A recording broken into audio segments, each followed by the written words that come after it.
Good morning. Welcome back to the Morning Wake Up on 98.7 The Coast, WCZT, and Fun 106.3 WFNE. Still Tuesday morning, Phil. We had just actually gotten out of Pompeii, and we met with, who was our bus driver? It was Roberto. We had Umberto was the bus driver, and Roberto was the tour guide in Pompeii. There's a lot of Bertos running around here. That Pompeii was incredible, was it not? It was a little bit morbid. I mean, to see people, like, just encased in, like, what was it, ash? Well, they were encased in ash, and what happened was they were buried for hundreds of years. So obviously, I think, isn't it? yeah, right, thousands of years. But the bodies, of course, could not be preserved. And what they did when they found out this ruin, what they did was they made a little hole in the ground and they poured plaster in, so it filled up that area that was formerly filled up by the body. So what we actually saw were skeletons encased in plaster, but they were perfect copies of the bodies. That's pretty morbid for the morning, isn't it? It's real morbid. I mean, what is it, like maybe 7 o'clock, going on 7? I mean, actually, it's 7 o'clock in the morning. Back, I'm trying to figure out the time difference. But regardless, that's just crazy and morbid, man.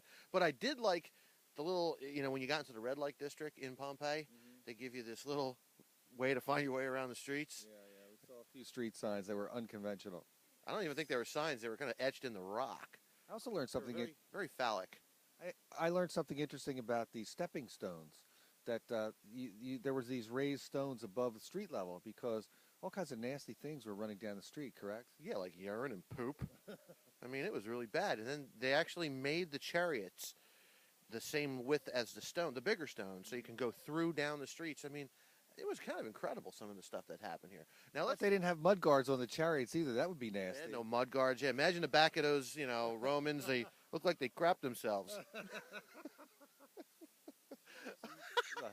I think you want to mention our sponsors. We're going to get to talk to Steve and Barbara from Seaside Cheese. They're actually on the trip with us, one of the sponsors, and we'll get their firsthand reaction of what it's like here in Italy. No, absolutely. Now, Phil, you had said in the last break you were going to tell me what your Italian name is or something. Yes. What's it mean? Well, our bus drivers are saying, I told them my name was Filippo, and they said short for Filippo is Pippo. So I'm Pippo Pizzi. You're peeping Tom? No, Pippo, P-I-P-P-O, Pippo. What's it mean? That's my name, Philip. But what's it mean? You told me it was going to be what it meant. Pippo, no, not what it meant. Well, Philip means a lover of horses. I can see that. But Pippo Pizzi, that's who I am. And lover of horses.